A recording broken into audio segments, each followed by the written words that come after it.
Hello, everyone. It's Michael Jaco with Unleashing Intuition Secrets. So, are Luciferian billionaires controlling America? We're going to talk about that.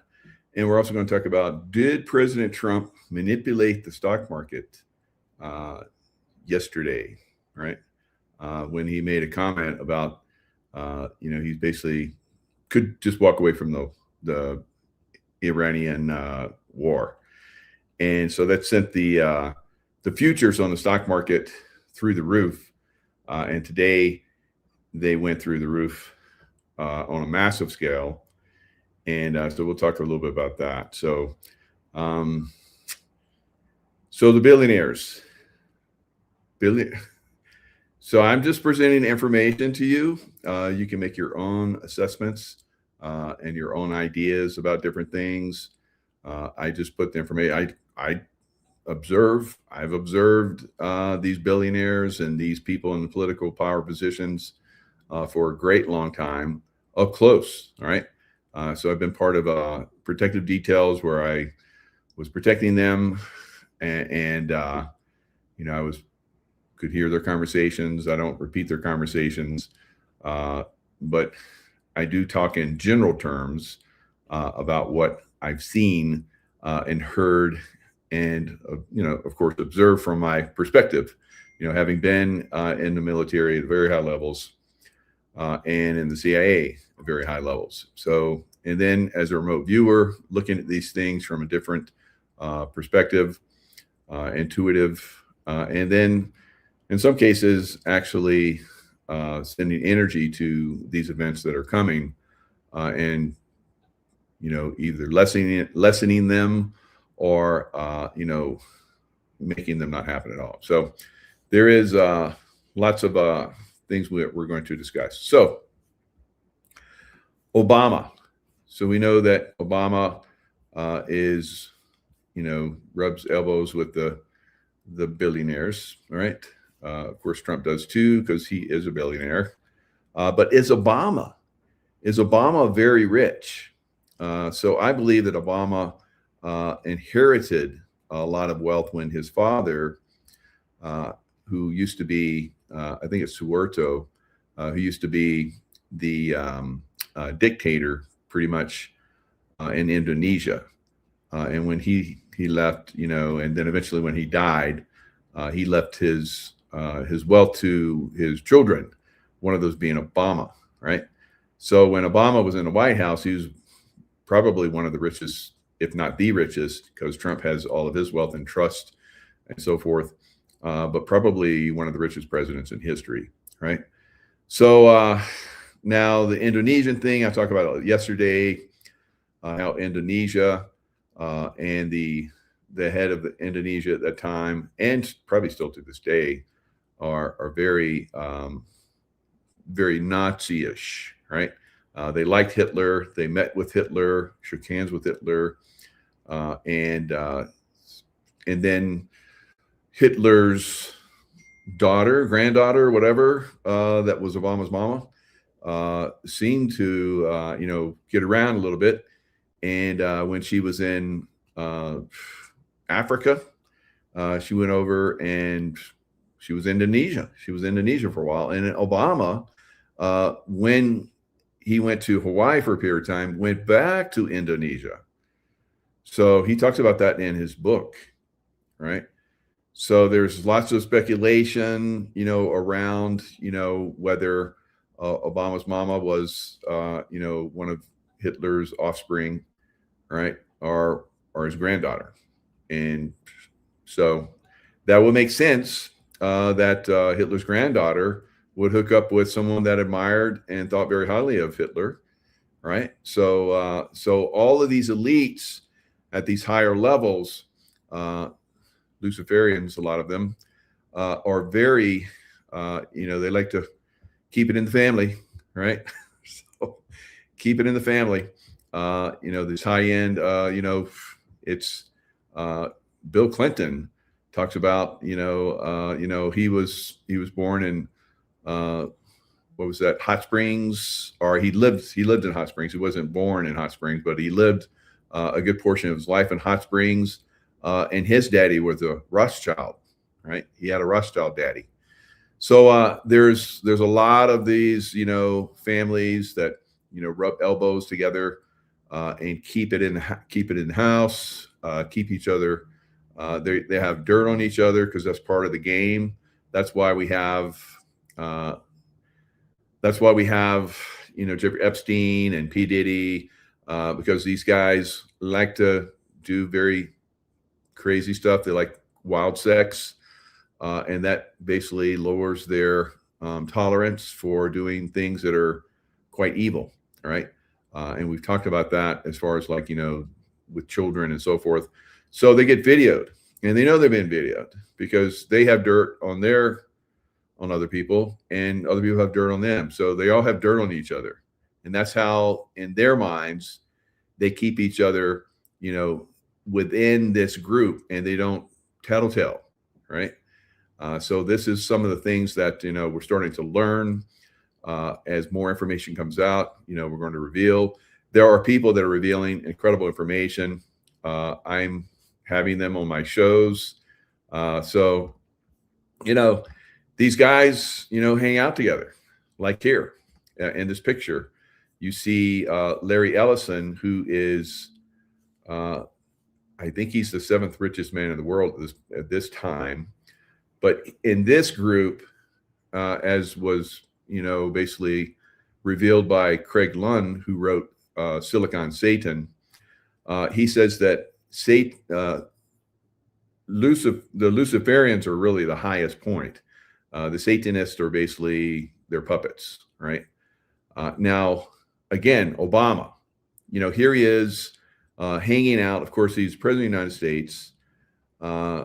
And is there some kind of, what are they doing? What are they doing here? Because pretty much these people are Luciferians, right? There's great information that collaborates that. So is Obama, part of that group? Well, as we see here, yes. So he's sitting behind Facebook founder that was basically founded by CIA, and that's Mark Zuckerberg to Obama's right. Right across from him is Larry Ellison, whose Oracle got its start from the CIA. All right. So I've talked a lot about the CIA because I work for the CIA. I was doing good work for the CIA. This is the thing that a lot of these people use, people that like me, that are good people that do good things. And they say, look, we're doing good things. Look at this guy like Mike Jaco. He's former Navy SEAL for 24 years, combat veteran. He worked for the CIA, keeping officers safe and so forth, and high dignitaries. He is a great person. And then you're looking at, well, that's what the CIA does. They're against our foreign enemies. Nope. Right. So I can tell you, after having worked there for 11 years at, like I said, the highest levels, there is massive, unbelievable manipulation from the CIA. CIA needs to go bye-bye. Right. Now, will it go bye-bye? We're hearing that a lot of these FBI and the CIA are being basically cleansed and so forth. I'm with a lot of you now. I'll believe it when I see it, right? All right. So now Larry Ellison, like we're saying, I believe that Larry Ellison is a Luciferian. And so why is Trump, hanging with him? Right. So as we see here, Trump, Larry Ellison unveil AI project that'll get its start in Texas. Right. So you guys probably remember that. So what is going on? I'm just observing, just like the rest of you. Is Trump playing with the devil? Right? Is he playing with the devil? And he's one of the good guys. All right. Now we're coming up on Good Friday, where Jesus was crucified. Now this is lots of rituals happen during this time by the Luciferians, right? So we're probably going to see some very interesting things are going to happen behind the scenes. Who knows if we'll be able to, see them and talk about them. And then, of course, on Sunday is the resurrection, Easter. So today, like I said, now today was the end of the quarter. So a lot of the companies like Oracle and Facebook and Meta and all these other companies that need to show a profit today, they get to turn around a massive downturn that's been happening in the market over the last several weeks and turn it around almost in one day, right? So they have to show at every quarter, they have to show earnings and so forth. So the earnings for these companies, I wanted to say criminal empire, is probably not going to look as bad as it would have. Now, oil prices turned around.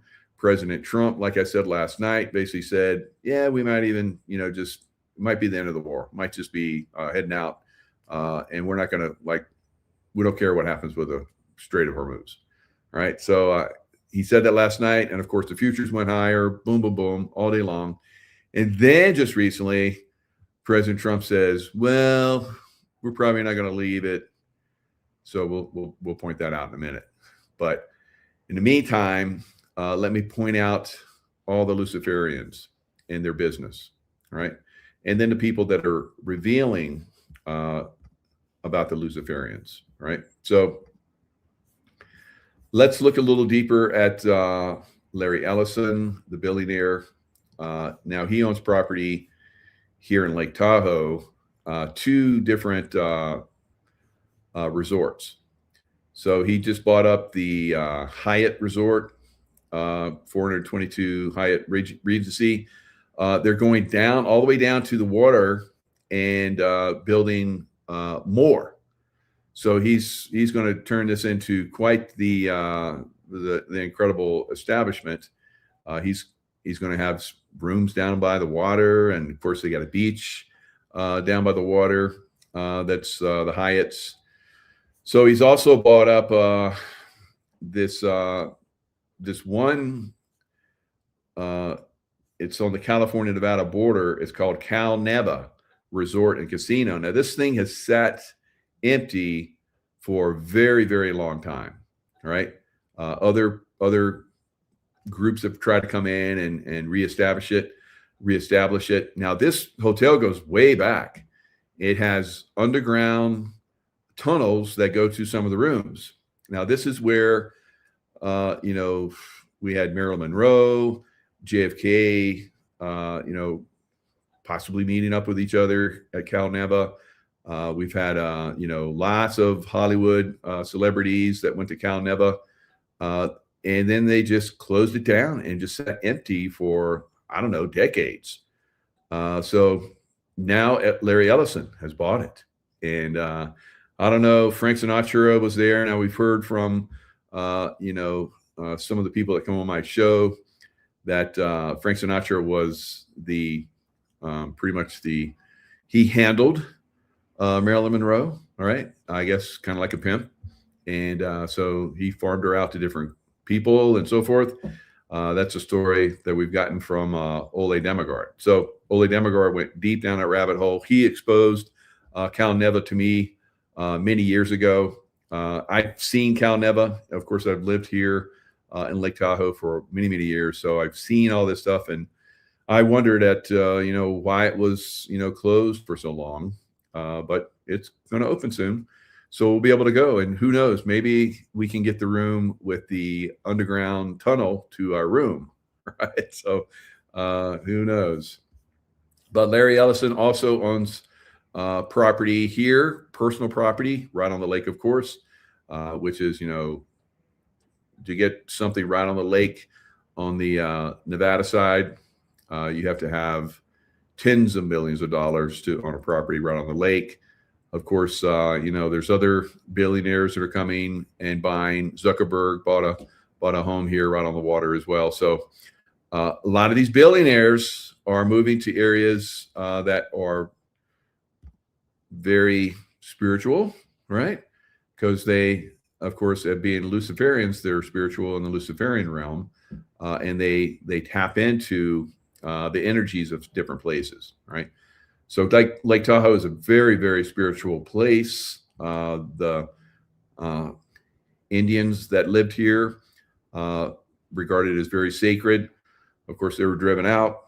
They denuded all of Lake Tahoe. They cut all the trees down. It must have been unbelievably beautiful before they cut them all down. And then they just floated those trees down the Tahoe River, and they went down into Carson City, where they took those logs and they split them and turned them into timber for the silver mines. Of course, Nevada is known for its silver. It's a silver state, and so forth. They became very, very wealthy, or at least a lot of billionaires became, even all the way back then, multi-millionaires, probably close to billionaires, but would, in today's money, the money back then, in today's money, they would be among the billionaires that we see today. Now, Larry Ellison, his net worth is around $117 billion. Now, remember, he got his start from the CIA, right? And so did Zuckerberg, who's also a multi-billionaire. And as we're going to talk about, because it seems like these Luciferians have some kind of affection for Hawaii and the Hawaiian lifestyle. And we're going to talk a little bit deeper about that, because Craig Lung talked about it in his book. I'm just an hour away from finishing that book.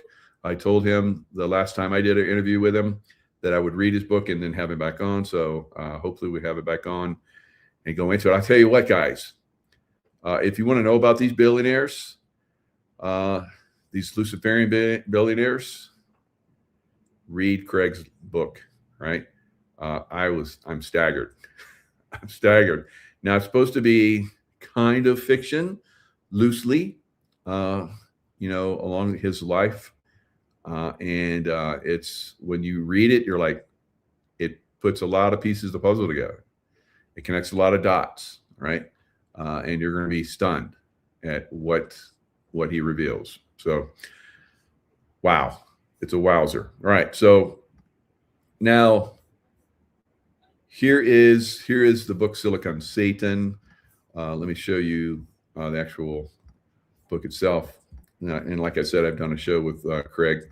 Really great, humble guy. Very nice gentleman. So we'll have him back on here pretty soon. So Silicon Satan, a software engineer's narrow escape from the Luciferian elite's satanic control over Silicon Valley, right? So, and there's a foreword by Jerome Corsi. He's also done a lot of work, and I'm gonna show you a little clip of these two gentlemen that basically highlights a lot of this. So here is it's about the chilling chronicle of a smart but naively intuitive software engineer's narrow escape from the satanic web of seductive traps and allurements that the Luciferian tech titans of Silicon Valley rely on for power and influence. So I talked about he and his girlfriend in the book. They go through, they're basically seduced by money and power and so forth. This particular character, Rog, is highly intelligent, very much like Craig, right? So they learn quickly that the deeper they get in with the Luciferians, the more power, position, and prestige they are awarded. They also learn that the rituals are the key to all the power. But every time they think that rituals can't get any worse, of course they do, right? So he goes into a lot of detail in the book in some certain areas, right? And so we're going to talk a little bit about some of that stuff. All right. So, but first, let's go back to Obama, because Obama is very important. and the Luciferian agenda, of course. And he, as you guys might remember, sent a lot of money to Iran. So another Luciferian, Hitler, because, of course, again, Obama is Hitler's offspring, or either grandson or great-grandson, one or the other. So fact check, did the U.S. under Obama give Iran $150 billion? Of course, with that $150 billion, Iran, pushed its nuclear capability to a very, very close level. Of course, they have a lot of nuclear material right now. They could just basically blast missiles all over the place with this loose uranium, and it's pretty much like a atomic bomb, guys. Once that bomb goes off, it's just going to spread. It could potentially spread uranium just like a nuclear bomb would. All right, relations between the U.S. and Iran worsened this week as Iran's foreign minister said the United States would suffer heavy losses if the Israel-Hamas conflict expanded. All right, so this is a little bit back in time, back in October of 2023. So there was a post by on X by Jaco, posted in October 16, 2023, referenced Charlie Kirk tweet from September 11, 2015, which stated, Iran funds Hamas. Hamas kills Americans and Jews. Now we give Iran $150 billion. Where do you think that money will go? All right. So Pasobic wrote, Charlie warned us, and now people are mad at him. I guess some people were mad enough that they planned his execution. Of course, my take on that. He was not executed. He went to Valhalla, just like the head of FBI, I can't think of his name, said that I'll see you. Good luck. I don't know if he said, I see you in Valhalla, or, good luck in Valhalla, whatever he said. But basically, I think he's in Valhalla. So I think he's working for Q. A lot of people still believe, some people that are in my circles still believe that Charlie Kirk was assassinated. I'm not one of them. All right. So I think they knew that they were going to assassinate him, and they, just like they did with President Trump, they hijacked the assassination and drove the movie the way they wanted it to turn out. So now the first time that President Trump, when supposedly the bullet nipped his ear, and so that looks like it was Iran that was involved in that. So, of course, you would think that President Trump, like he has been doing, would take it to Iran. He has been, and, for that. And he even said that. If I'm, assassinated by people from Iran, they pay for it or whatever, I hope that the U.S. goes and kicks their ass. All right. So he's basically kicking their ass right now. All right. All right. So, former officials said there were 29 billion. So they're saying that, yes, Obama gave them the 150 billion, but it was their money. The question is, if Iran has 150 billion parked outside the country, does the IRGC automatically get 150 billion? Does that 150 billion then translate by orders of magnitude into their capacity to project power throughout the regime? Of course it does, right? And of course it did. Thanks to Obama. Right. So we also know that there was a pallet of money that was basically sent to Iran because we couldn't wire it. Right. Because of, I guess, there's laws that say that we couldn't wire money to Iran. Right. So, okay, we can get around that. We'll just take a military plane, fill it up with a pallet full of money, $100 bills and euros and so forth, and we'll send it. The Obama administration paid Iran $400 million in cash as part of a settlement for a failed arms deal from before the 1979 Islamic Revolution, which coincided with the release of 4 American prisoners in Tehran. So they basically were getting these prisoners released, probably, some of those people that were, captured during the Islamic Revolution. So the payment was part of a larger $1.7 billion settlement. And the cash was delivered in pallets on a plane due to U.S. restrictions on wire transfers to Iran. So where did this other, 1.3 billion come from? Well, that was interest. That was interest on the 400 million over all that period of time. Wow. How many of you out there have, paid the IRS a little too much and they gave you a tax return? I guess probably just about everybody in America. Did they pay you interest on the money that you gave them that they kept for a period of time? See, that's what always pissed me off. I'm like, if I owe you money, then, and I don't pay in a certain amount and I haven't paid you, whatever, you're going to charge me crazy interest. But if you hold my money, I don't get any interest from that. It's a shitty system. We're not in the club. All right. So anyway, very, very interesting how that comes in. All right. So here's a little clip from Dr. Jerome Corsi. I don't know why I keep calling Corsi, but Corsi. Jerome Corsi, and basically secret rituals, the darkness underneath the Silicon Valley elite. And of course, this was with Craig Lund. So you guys like that snow coming down behind me? We haven't had snow in like a month. And it's, I don't know how much it's going to stick. But we're supposed to get almost a foot of it, right, over the next couple of days. All right. Yeah, the IRS definitely doesn't care about us. So, and it will steal from us. I know it will steal from us any chance that it gets.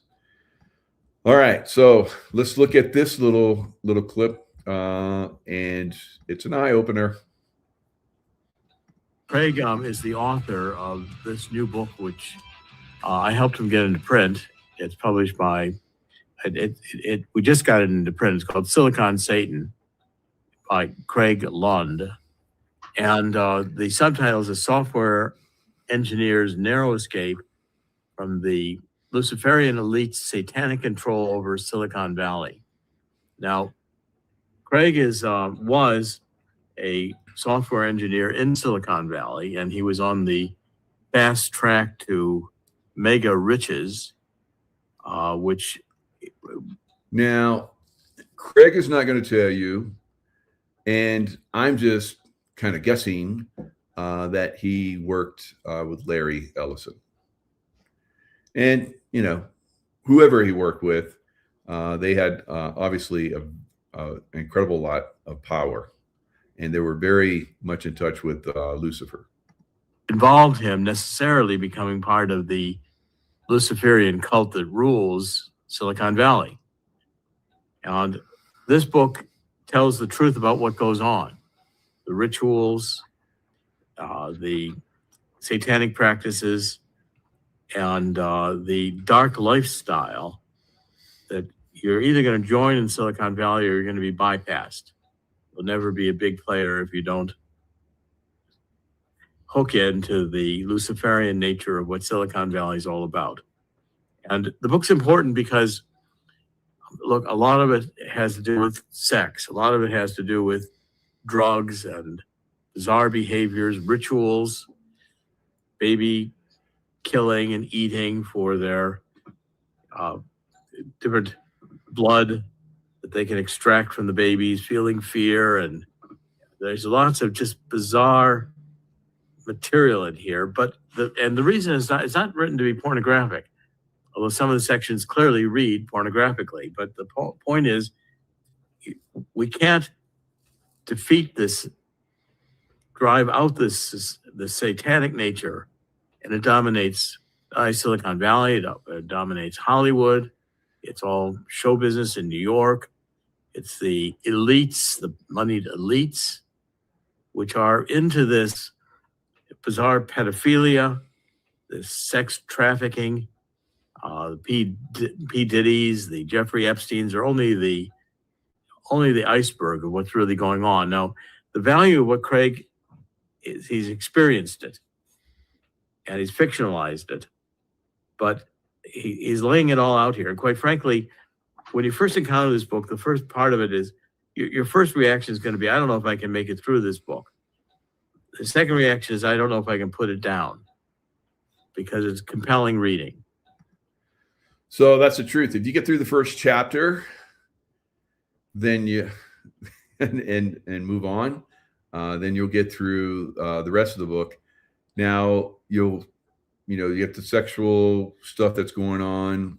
Some people, might take offense to that as well, but you'll get through that. And then towards the end of the book is where it goes super deep, all right, into this. And then all the different dots start to get, attached, and the pieces of the puzzle will come together, and you start to see the full picture. And once you get past, I recommend you keep a Bible nearby when you're reading it. But again, we can't defeat what isn't brought out into the light. And with the Bible, we can't defeat what isn't brought out into the light. So don't be wussy, right? Get in here and get this book and read this book. It's also I've been listening to it, so you guys know that I don't have a lot of time to read anymore because I do these shows and it takes a lot of time. But I can listen to these books, and I listen to this book, and it's the telling is very good, right? So some of you will want to read it because that's how you get in touch with it. I would love to be able to do that because you get deeper insights. You'll read a little bit, and then you're like, pause a little bit. It's like, oh, okay. And then you read a little bit. So that's good as well, of course. Sometimes I have to pause this. Of course, my wife was listening to it with me, and so I had to stop it and put my headphones on because she got a little bit crazy. But then eventually she was like, okay, I want to hear it. I was like, okay. So it's tough to listen to it, guys. But there's lots of evil out there, and to expose this evil, bring it to the light, we have to understand it. All right. Now it's a book, it's fiction, kind of, right?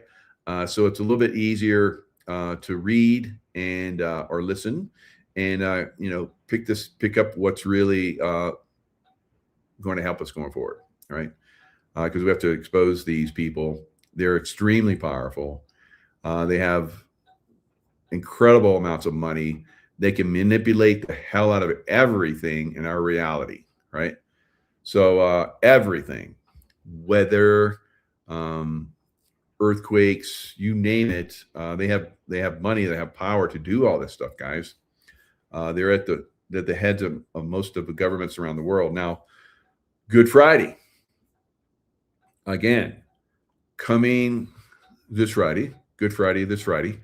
All right. And there is no stock market on Good Friday, right? And so basically what happened today at the end of the month and what happens over the next couple of days will be of interest to me, because I think that things were manipulated so that some of these billionaires made a lot more money. And they've been I have been investing almost 50 years in stock market. I've seen a lot of manipulation over the years. It's been very frustrating, especially when you don't intuit which way things are going. And they have manipulated more and I would say in the last year or so, than I've ever seen in my life, right? In the last 50 years. And probably some of you that have been investing are of the same opinion, but it is extreme volatility, extreme manipulation. One day it's up, like today, up crazy. Last 2 weeks it's been down, and been up a day, and then down, up a day, down. And it's up in the beginning of the day, and then it's down big at the end of the day, or it's down beginning of the day, and then it's up big. So incredible manipulations on a daily basis. And we're not talking like, moving, a few hundred points in NASDAQ and, Dow Jones. Dow Jones was up over 1,000 points today. All right. And it's been going down, and everybody's like, me included, that it's going to keep going down. There's nothing propping it up until President Trump came out last night and said he's going to leave, right? And then the market took off, right? And he didn't say anything else all day long while the stock market's, getting pumped. Now, what's interesting about this is I saw a market watch, because the market was like really getting hammered. Market Watch put out that looks like Trump doesn't have any sway over the market anymore. And I was like, that's a challenge. We'll see what happens. And sure enough, next day he put out that he was going to withdraw, right? So is he setting things up for Good Friday, for Easter, right? So it's a good Easter for everybody. We're going to exchange the eggs and so forth. And, from those ancient Roman and Babylonian mystery schools and so forth, the white bunny, like Hugh Hefner, white bunny, right? And the Matrix, the white bunny. All right. So there's a lot of symbology out there that points to some evil deeds. All right.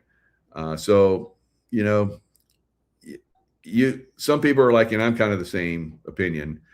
Yeah, it's, used for evil and so forth, but it's what we make of it, right? If we're making something beautiful and good out of whatever this is, all right, then that's the way it is, right? Because that's our focus.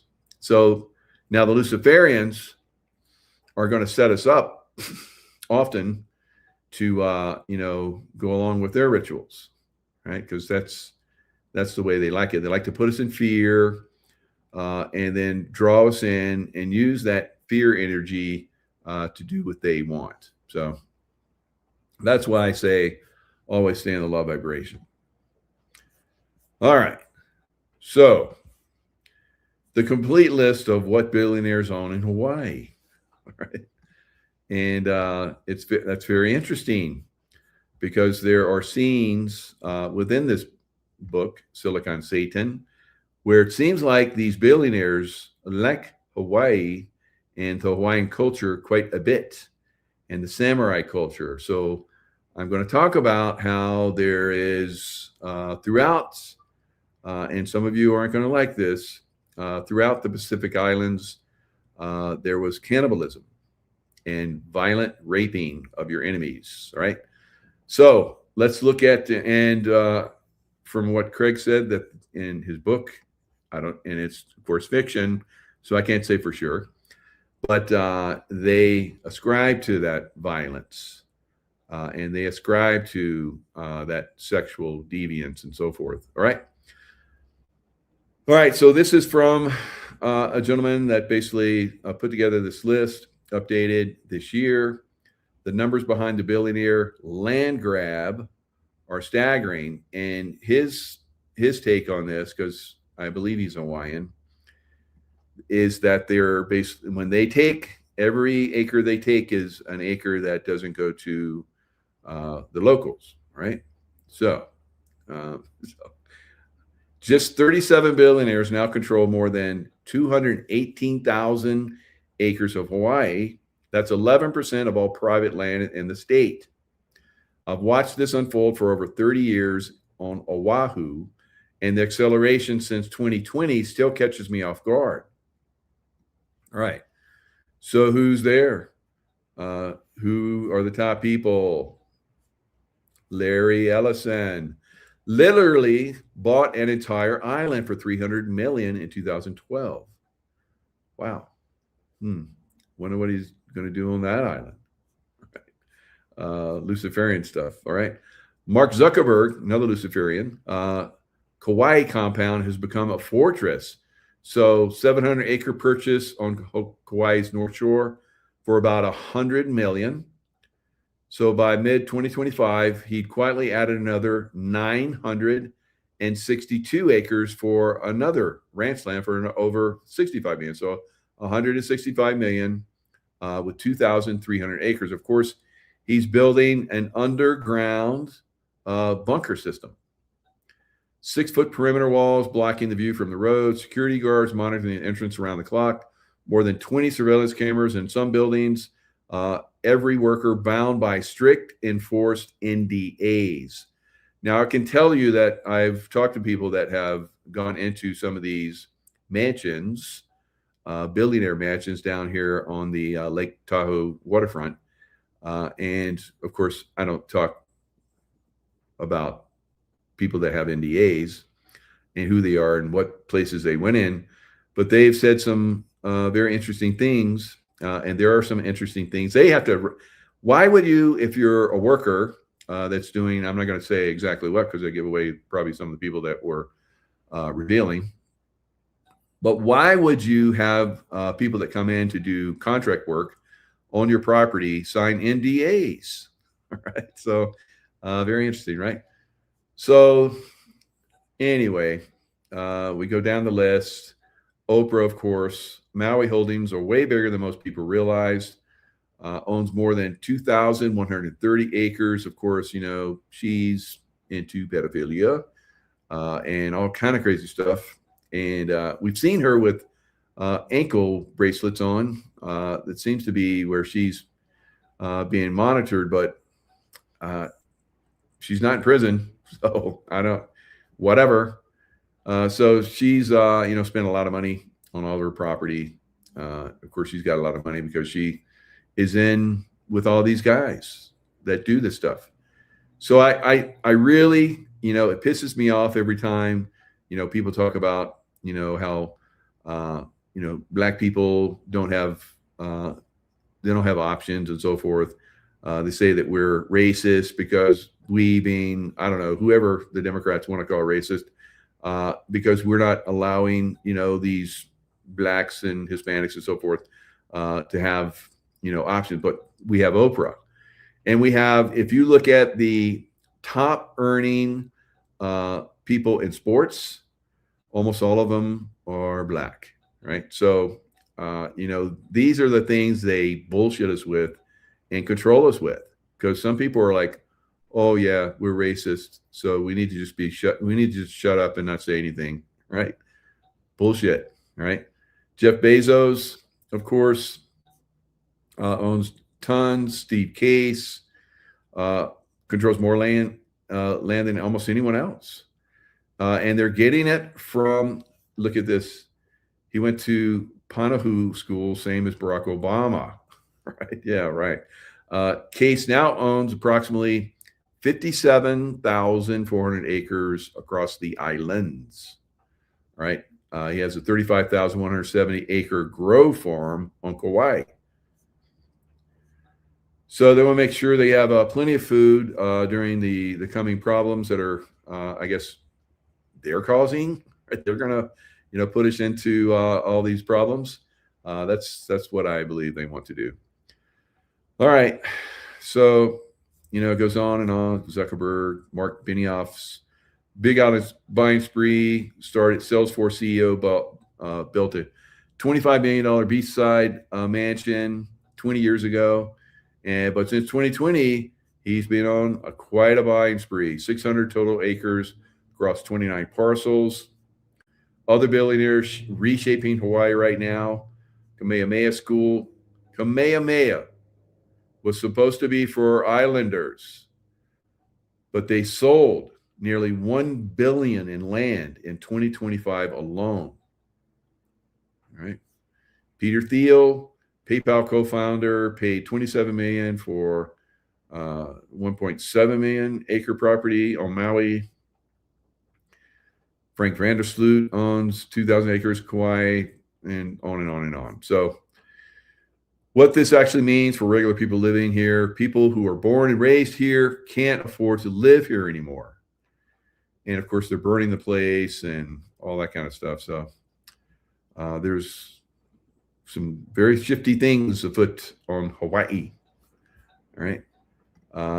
So let's look a little bit deeper at Larry Ellison, who seems to be the grand poobah of the Luciferian,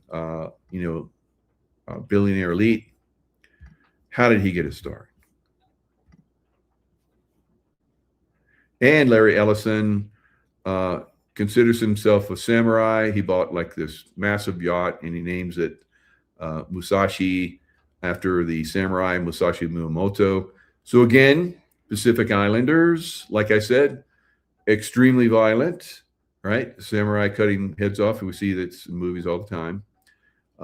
In Guadalcanal, during World War II, the Marines were, dropped off in Guadalcanal, and I guess the fleet thought that, and they were supposed to support them while they cleared the island.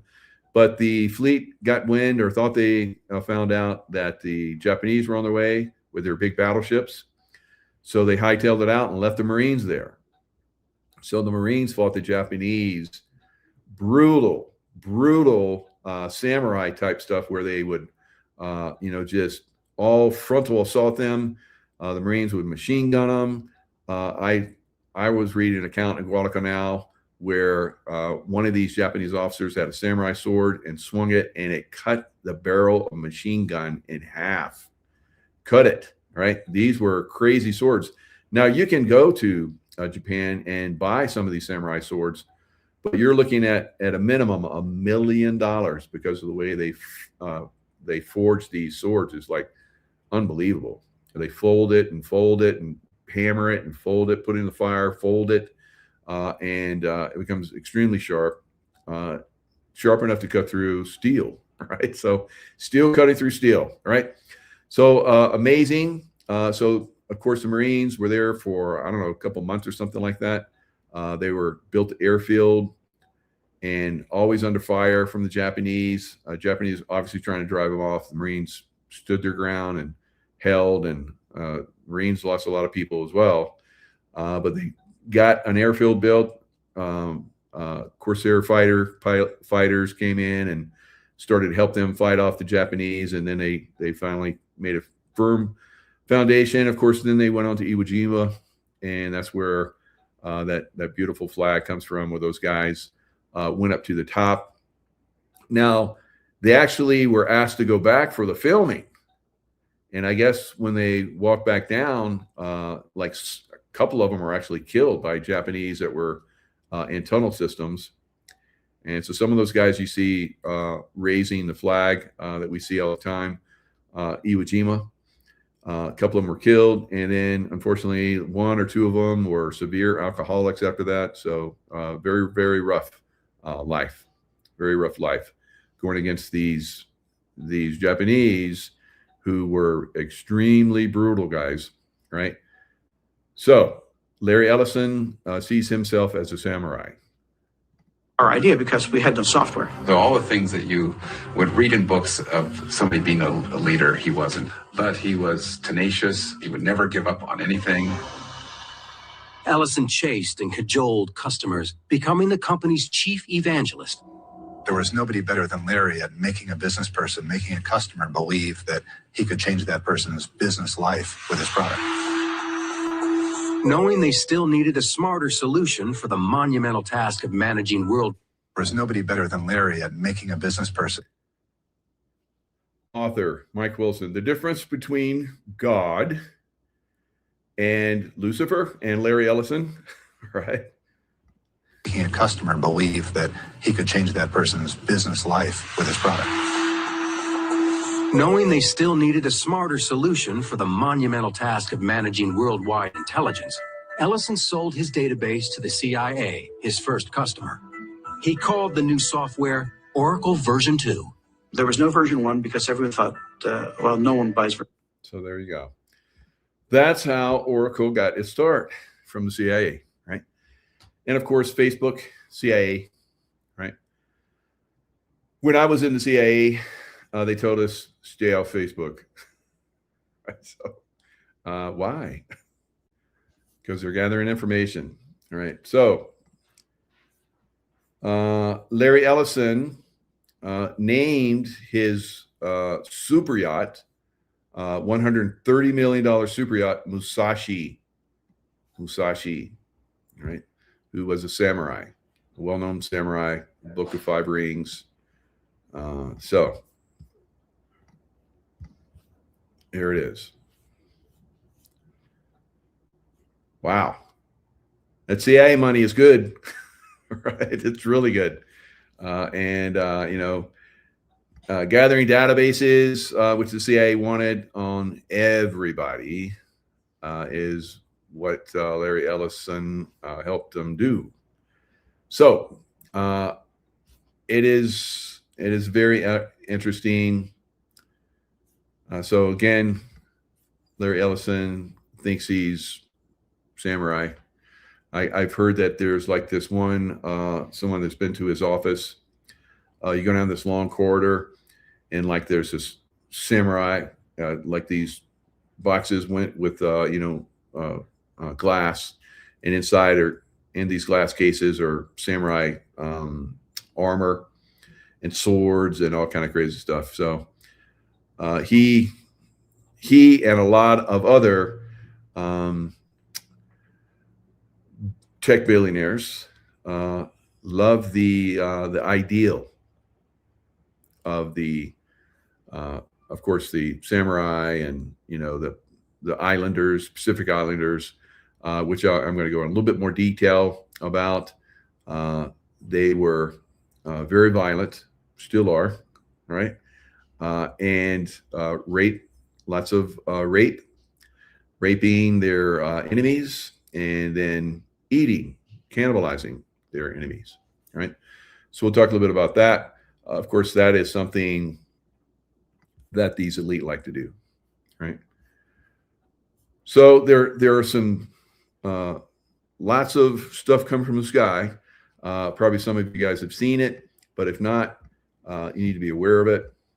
And we're going to bring on Stefan Burns, who's always on top of this stuff. So let's look at what's going on in the skies. March in 2026, we're seeing now like a 300% increase in fireball sightings, perhaps even more. The prior records for NASA, and they only list the fireball sightings that have more than 100 reports for them, is 6 per month. And this data goes back to 2018, January. Right now, we're sitting at 11, and they only also count the fireball reports for the United States. We also have multiple fireball sightings over Europe now, even across other parts of the globe, New Zealand, other places. It's all coming in. Fireballs. These are not just even the normal shooting star or even a little bit bigger. We're like, oh, wow, that was really interesting. You start to see some color. These are long-lived events, really flashing, lighting up the sky, being visible during the day. And what we have seen, based on the data by the American Meteor Society, is that most of these large fireballs are coming in from the anti-solar direction, so from an anthelian source. So the opposite side of the sun, meaning that in general, they're coming in at night. And so if you have the sun here and you have the earth, they're coming in from the other side. Well, as I've been talking about for months now, we are right now passing closest to the path that interstellar object 3I Atlas took through the inner solar system back during its perihelion, its closest approach to the sun, around the end of October of 2025. It was super active with jets and all this stuff. If you follow the story on 3I Atlas, you're well aware of all the anomalies. We were talking about for a long time, even before that perihelion, about how it could produce debris that if it's then pulled into the sun by some mechanisms known and unknown that we could enter into a potential debris field. Well, it looks like we're seeing that. Now, something else that people have been mentioning is this satellite warfare that's occurring up in space? Because, well, we have these new conflicts breaking out, and there's probably covert satellite warfare that's occurring. And I don't necessarily discount that, but we do see a difference between meteors coming in and satellite junk coming in, and also re-entry debris from space labs and rockets and more. So we can see a classic example of some space junk here.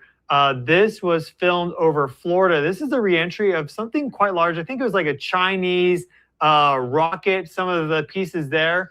But in general, satellite re-entry debris is quite slow compared to meteors, and also it comes in at a low.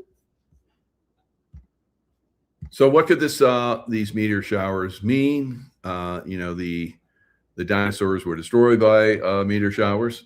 So now I don't think that 3I Atlas left enough junk in its wake to really, you know, cause massive, you know, calamities. But we have to be aware that maybe there's some big chunks that could cause some, you know, tsunamis or earthquakes if they hit, you know, setting off volcanic activity. Who knows? All right. So just to be aware, and maybe some of you guys are going to see some of that.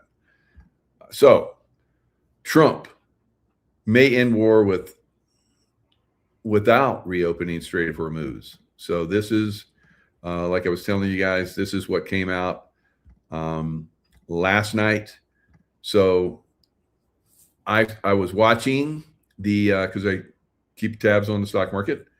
So I was watching the futures, and the futures turned around and went zoom upwards. All right, they were down pretty hard, hundreds and hundreds of points on the Dow, and almost a couple hundred points on the Nasdaq. So they were going to be down pretty hard probably the next day. Oil was going up, and like I say, oil goes up, stock market goes down. So Trump may end Iran war without reopening Strait of Hormuz. He put this out, and the stock market turned around. Futures turned around, went up big. They opened, they gapped up, and they stayed up, and they pulled back a little bit. And I was like, okay, is that it? Because oil was going up. And then magically, oil got hammered down on the last day of the quarter. Oil has been doing really good. So probably there were some people that had big positions in it, and they're like, well, we can hammer this down and the stock market is going to go boom. Because I said, when this Iran war ends and the Strait of Hormuz is opened, you will see the stock market take off. All right. And you will also see oil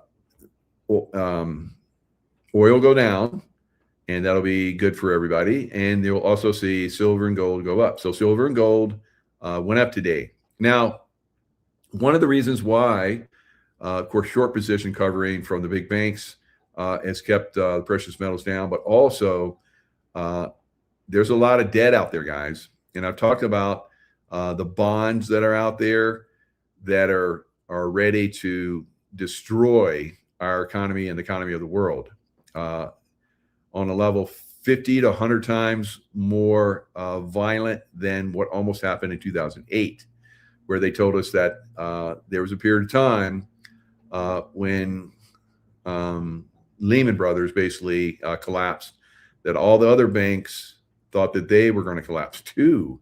So they interjected, the government interjected, the manipulators interjected, the market, there's market manipulators that come in every time there's major market downturns, probably what happened today.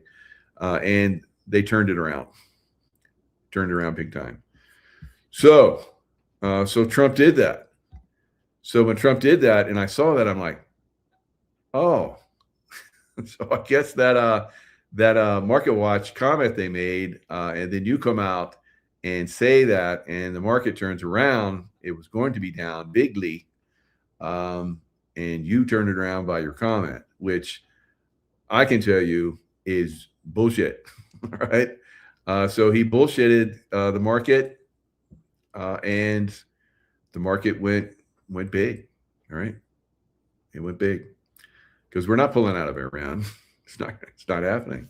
All right, there's work to do there, and he knows that. But I guess the market needed something for the end of the quarter, right? So Trump, I guess, helped him out. And before the market ended yesterday, it was down big. It was like going into the close, it was like going down like crazy. And then for the last like 10, 20 minutes or so, it completely turned around and went up, boom, boom, boom. So somebody came in and bought it like they knew something was coming, right? Like they knew something was going to turn around.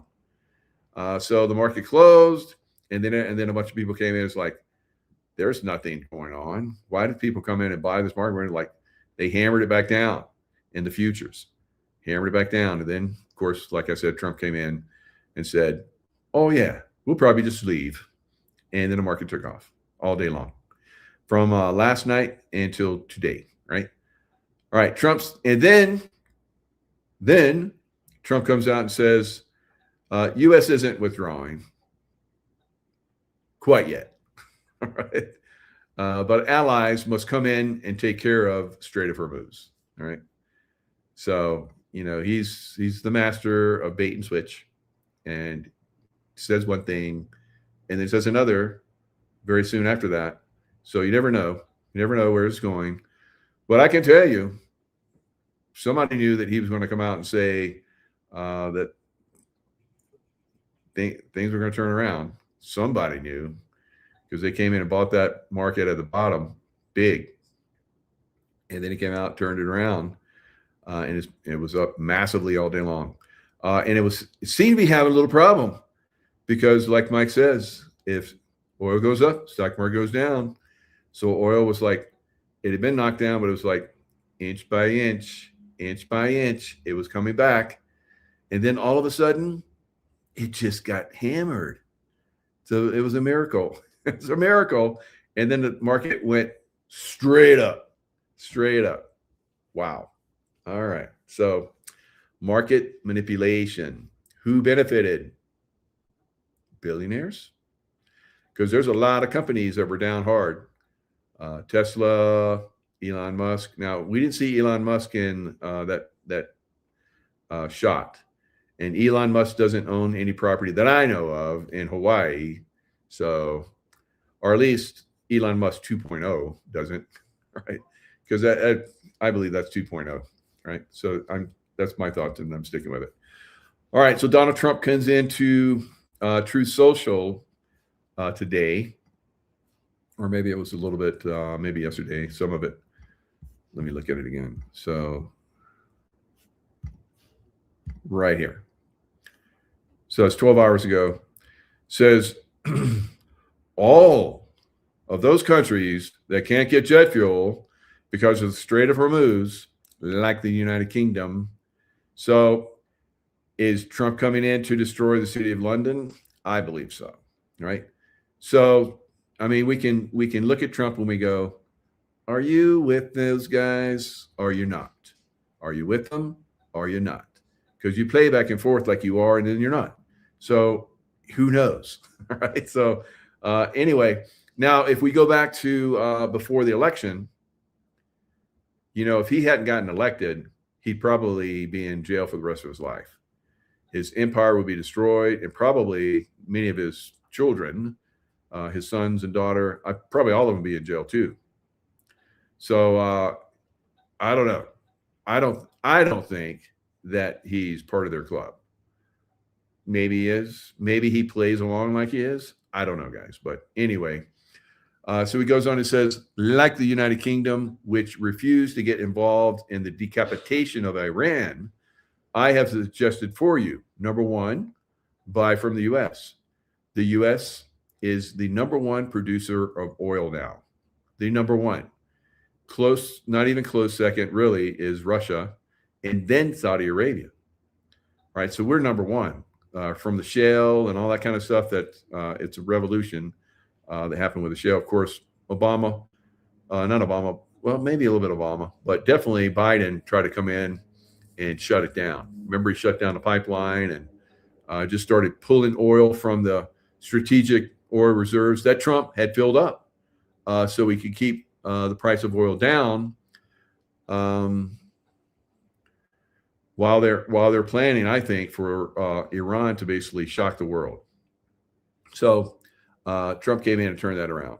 All right. So number two, he says, build up some delayed courage. You know, what does my friend Scott say?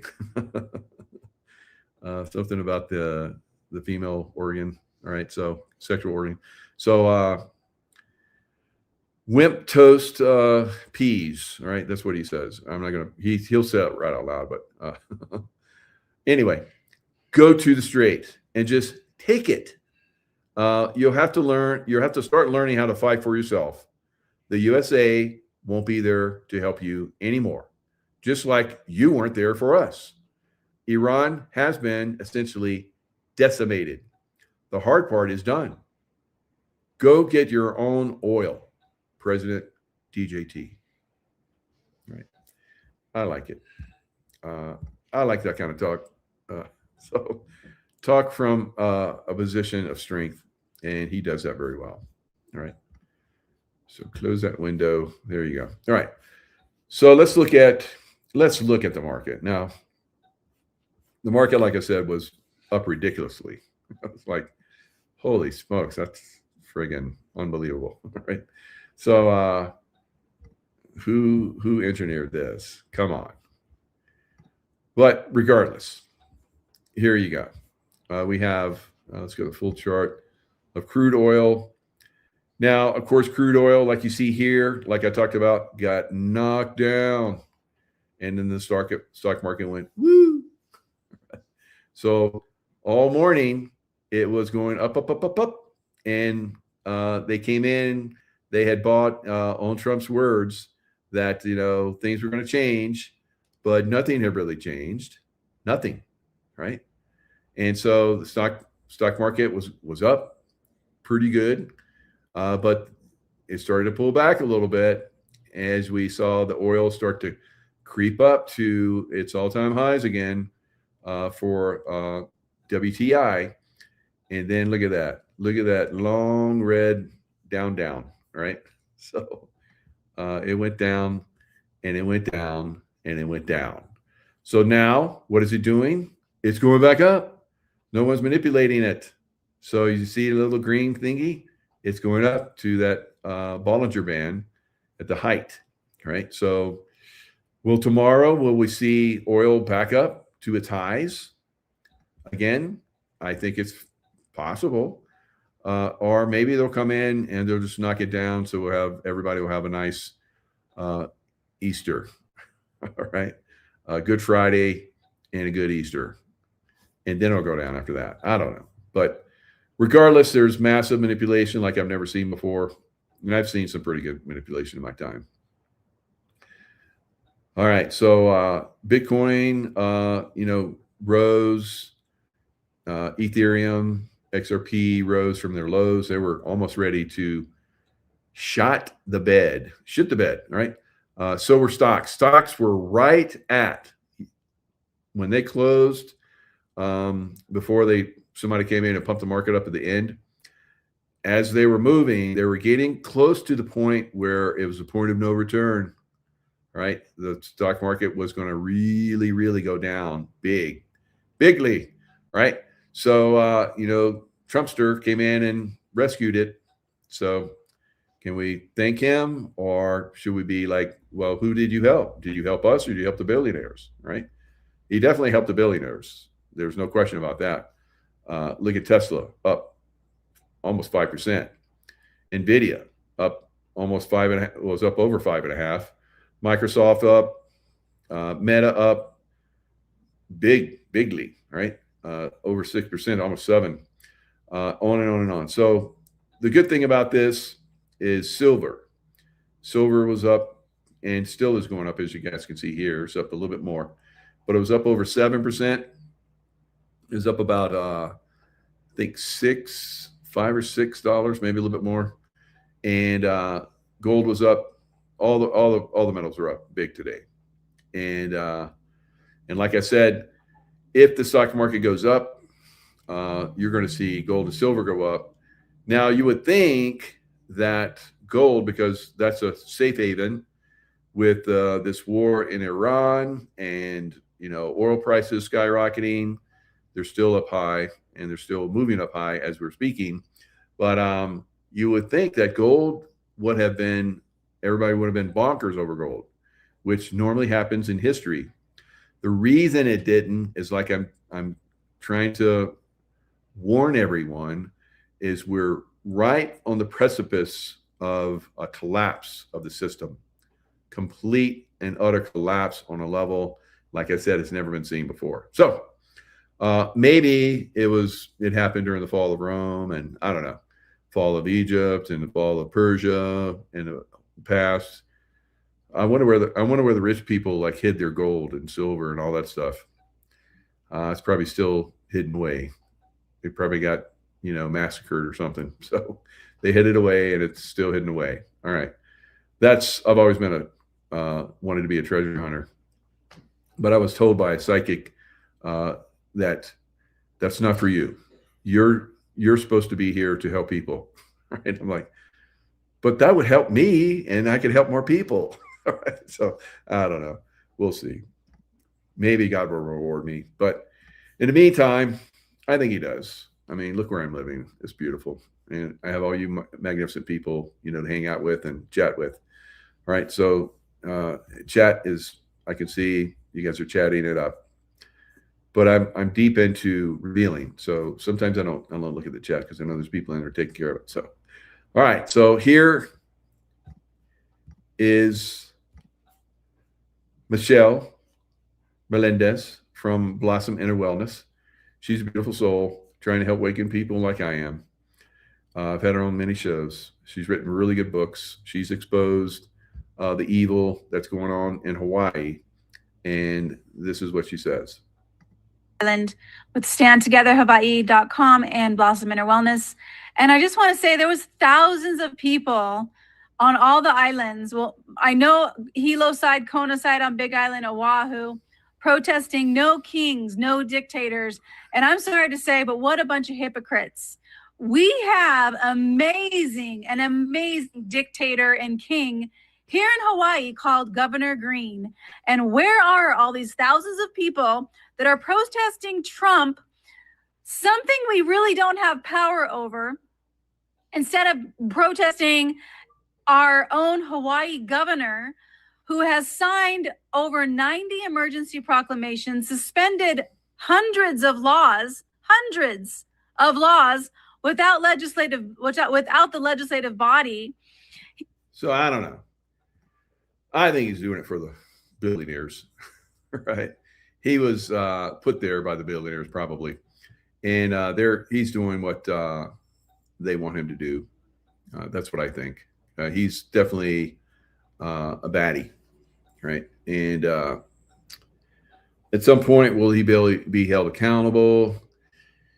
So you have to look at all those billionaires too, right? This is tough going. We're in a tough situation here.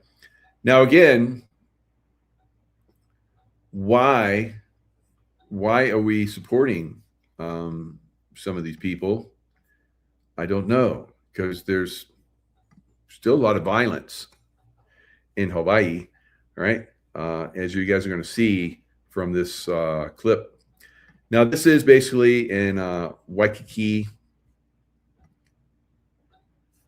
One gentleman, I don't know what he was thinking, but he decided to dress up as an ICE agent. He's not an ICE agent, or at least that's what we've heard. We haven't heard that he is, so I don't think he is. He wouldn't be out there by himself like this with a bunch of knuckleheads like this. But these people go really, really violent on him. So let's watch. So this is the culture, I believe, of Hawaii, the people of Hawaii.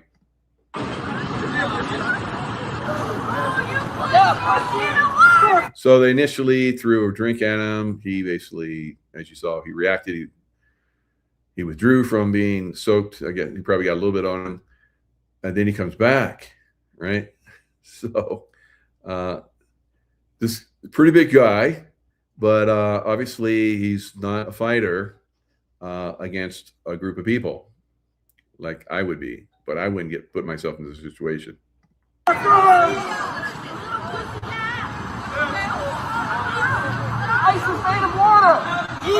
So it looks a little cocky there, you know. He's like, "What are you going to do?" And I don't know what the conversation is going on, but obviously, these look like locals to me. They're not very happy with him. So this happens a lot within some of these cultures, where if you're not one of them, and this is the way of many liberals, if you're not one of them, they're going to get violent with you, right? And I know a lot of you have told me that you have, you know, people within your family that are, you know, kind of violent against you, you know, verbally and sometimes physically, right? As you're going to see here, they get very physical, and this is the way of the Pacific Island cultures, right? They're very violent, like I talk about the samurai, Japanese island, obviously Pacific Island, and their cultures are very, very violent, right? Now, of course, not all of them. Some people are very spiritual, very beautiful. There's very beautiful things in the Hawaiian culture, but there's definitely some problems too, and that's why the elite like Hawaii.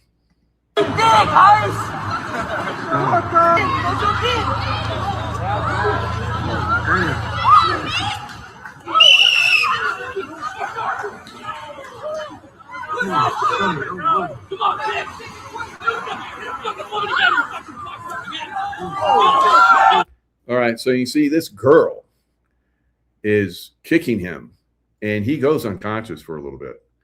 Now the guy that's got him in headlock, he gets one of her feet once, and that's kind of funny to me. But now watch.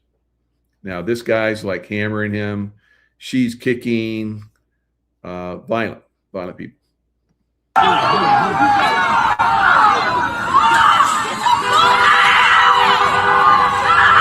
Okay, right here he's unconscious.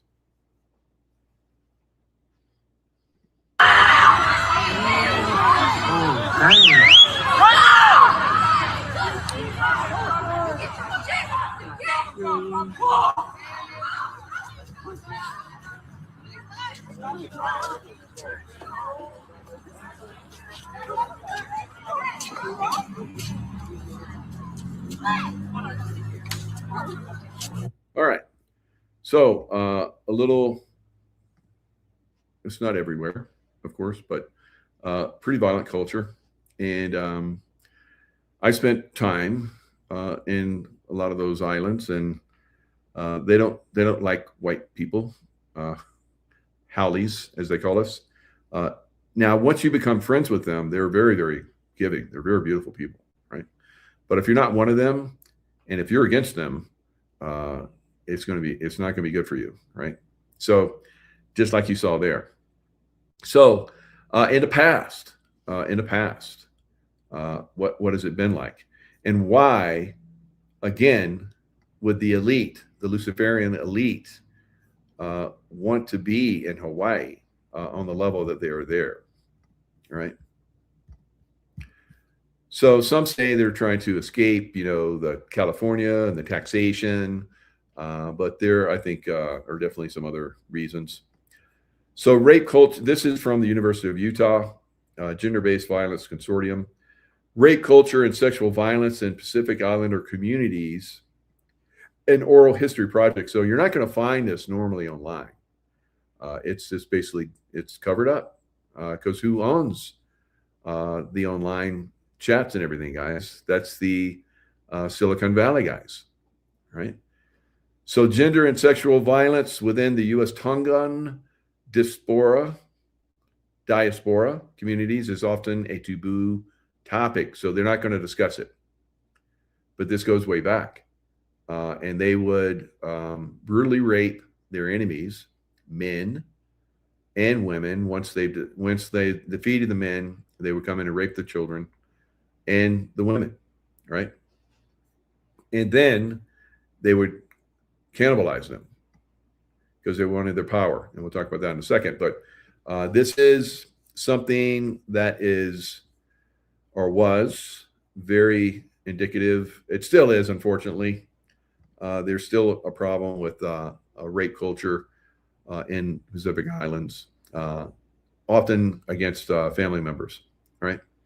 So, I mean, this is something that happens all around the world. It's not just Pacific Islanders. But again, remember the Luciferian elite and what they like. They like radical sex. They like violent sex. They like to control and manipulate people like they did with us during the COVID lockdown, right? And like they did with those of us that are trying to expose the Luciferian, people of Silicon Valley, basically shut a lot of us down on X, on YouTube, and so forth. So that's part of their culture. So they're attracted to peoples in areas that still have that. Now, I think it's very hidden within the Hawaiian culture and some of these other cultures, but it still exists, right? And that's what, we may find out. Once you expose some of this stuff to light, as I found out over and over again over the last several decades when I exposed things like this, then the information starts to flood out. And I wouldn't be surprised if we start to see this information flood out. Now, Hawaiian cannibalism, and it was a real thing, right? Now, some people don't want to say that it was a real thing, but were ancient Hawaiians cannibals? Question: yes, right? Evidence and tradition suggest ancient Hawaiians, ancient. Is there still a culture there? I believe there is, very hidden. Ancient Hawaiians practice a form of ritualistic cannibalism, primarily consuming parts of slain enemies or chiefs to absorb their mana, their power, or for religious reasons, though it wasn't widespread everyday eating. So they weren't cannibals just to be cannibals and eat each other, right? They did it to eat the energy of the people that were their enemies, and their children and their wives and so forth, right? Very much like the Luciferians, right? Right? You guys starting to see the tie-ins to all this? I know it's very hard for a lot of you. Probably a lot of people have already checked out, but it is something that we have to do. You want this stuff to go away. You want to defeat the Luciferians. You have to know your enemy. Know thy enemy, right? All right. So some traditions deny it, attributing it to foreign influence, or specific legendary figures like Chief Man-Eater. The most famous example involves Captain Cook's body, where flesh was removed from bones for ritual, not consumption as food. But again, so is this a manipulation of history? Because it sounds like in this article and other stuff that I've read, is they wanted to consume the flesh of their enemies to take their power. So why wouldn't they consume Captain Cook? Because they definitely killed him and chopped him up, right? That's known because his crew reported it. Mana absorption, consuming parts of a brave warrior, was thought to transfer his strength and bravery to the eater. Captain Cook incident.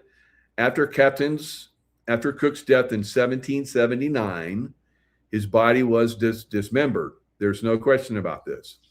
They dismembered it. That's pretty violent and brutal, right? Flesh was cooked off the bones for ritualistic purposes, not as a meal. Oh no, not as a meal. All right. So you look this up and there's going, no, that's all bullshit. Captain Cook wasn't cannibalized. All right. Okay. All right.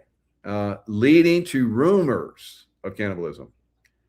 Now, why is it rumors of cannibalism when, yes, they had a tradition of ritualistic cannibalism, consuming parts of a slain enemy, but not Captain Cook. All right. So lack of proof versus legend. Scholars like Martha Beckwith noted a lack of concrete proof. She wasn't there. She didn't see it.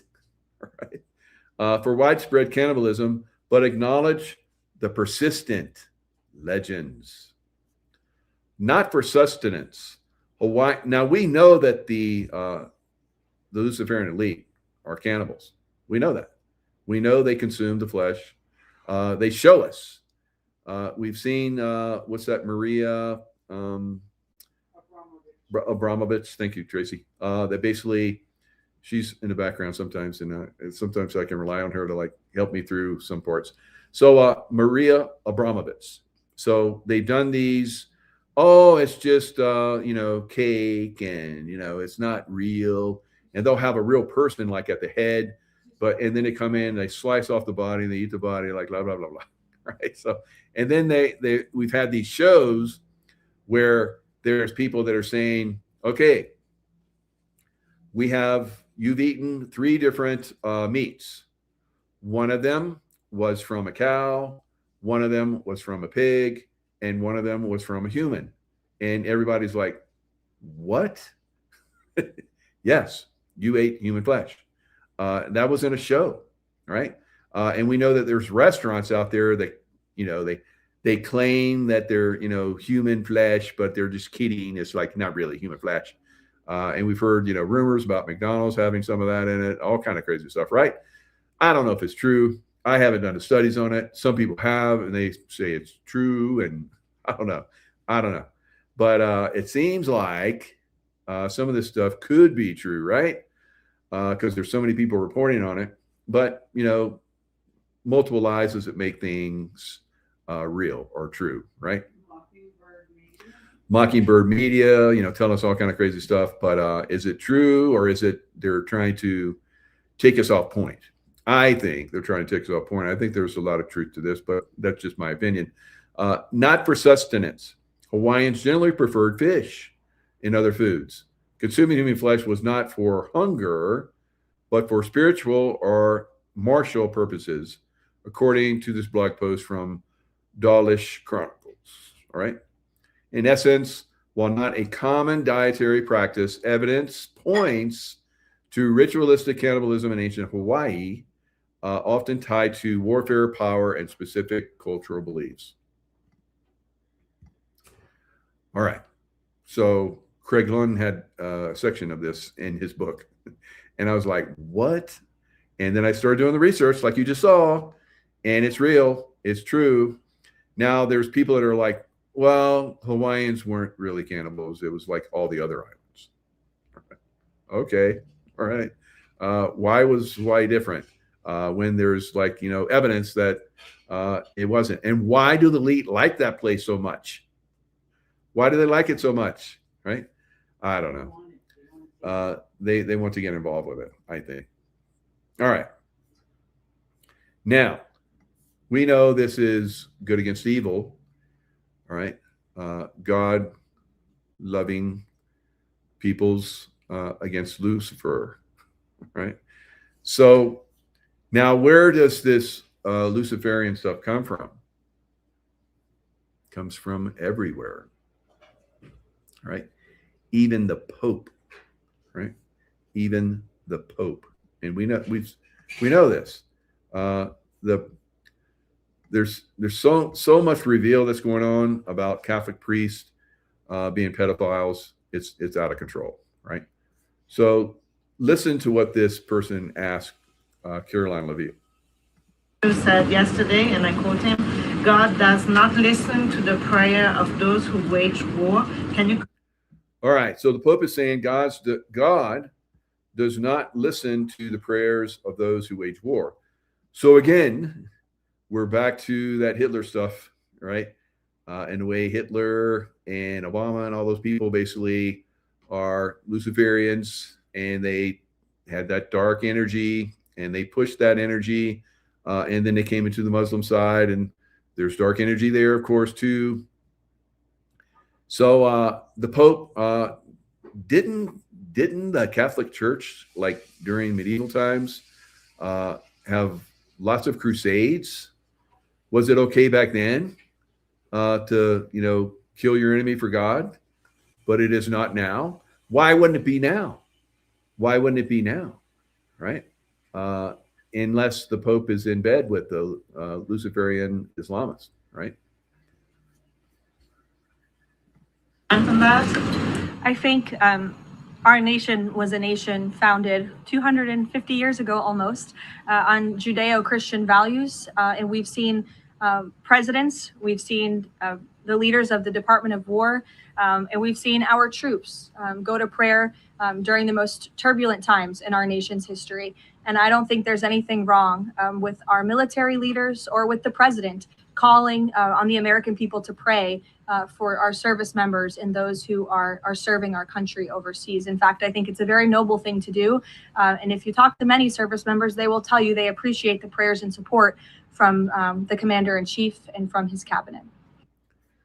All right. So we're going to see the Luciferian agenda come from many different angles, right? We have to stand up to it, and we have to stop it. And one of those ways is through prayer, like Caroline Levy was talking about. And another way is to, have your own connection with God. There are good churches out there. There are good, I guess, mosques out there. I don't know. But every religion, is founded on some principle of, connection with God. And then there's where they come in and basically sabotage it, right? Everything is, open to sabotage from Lucifer, the great deceiver, right? So there's many that have been deceived. Of course, there's many beautiful souls out there that help people and so forth. We have Leo Zagami on. He talked about, how the Catholic Church is helping to do away with through exorcisms and so forth, do away with a great rash throughout the world, not just in America, but throughout the world, of demons that are really playing havoc, right? I believe that the COVID-19 vaccination program was part of, allowing demons to basically inhabit souls, unfortunately, push the souls out. So we're having a massive, because we had worldwide vaccination program, and that allowed some problems with the body that allows the demons to basically come in and take over. So there's lots to do. There's lots to learn, and working together, regardless of who's in charge, it's always still we the people. Even though they have bamboozled us for a very long time in believing, or trying to make us believe, that the government should have control. They're going to make everything right, make everything good. That has not been the case, right? But we have to pick. We have to be very choosy. We have to be very observant, and always question everything, right? So I believe it is 250 years of bullshit. So there's been some of that. Yeah, absolutely. So, the city of London, of course, has been, in charge of us for a long time. So you could correctly say that 250 years of bullshit, because we haven't been independent. I believe that we have been under control. Look at the War 1812. Look at the bar, the British Accredited Registry of Lawyers. It's a mess. It's a mess, guys. And the Civil War. The British were very much involved in that. 1871, basically, we stopped being a republic and became a corporation, right? So we need to get back to the republic, one nation under God, right? And in liberty and for truth and justice for all. So I should probably not try and say it. Sounds like I never learned it.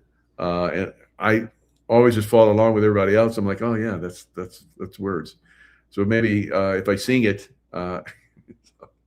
Star Spangled Banner and I don't know, all that stuff is, even the Star Spangled Banner, there's like some stuff about that. So where they're compromising us through that song, that, music and song. It's like, wow. It's like, is anything like sacrosanct?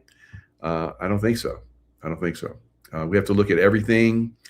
And again, when we, sing the Star Spangled Banner or say the Pledge of Allegiance, we're doing it from our heart through love for our country, for each other, and so forth. So even if there is, some nasty, stuff in there, for a higher purpose, we're tapping something greater, right? But if we do learn that there is some compromise in some of this stuff, which of course there is across the board, then we need to clean it up. We the people. It's not going to come from the government. The government's like, that's like, going to the mafia and telling them, I'm getting robbed by these guys, these mafia guys. Could you help me out? It's like, oh yeah, we can help you out. And so that's the way the government is too, for the most part, right? CIA, FBI, it's a mess. It's a mess, guys.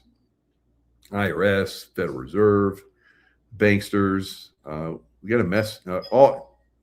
Is there any congressperson or any senator that's like good? I don't know. I see they're all shit, all of them. So we got a real mess to clean up. But I'm good with that. I'm ready. How about you guys? Ready to clean house? We got to do it. It's coming. All right, Luciferians, are we going to allow them to win? I don't see it happening, right? But they do have a lot of control, and they are manipulating things quite a bit, and they seem to have a lot of influence still with President Trump. So we have to clean it all up, all of it, right? Okay, guys, lots of love, stay in the love vibration, and I'll see you guys next time.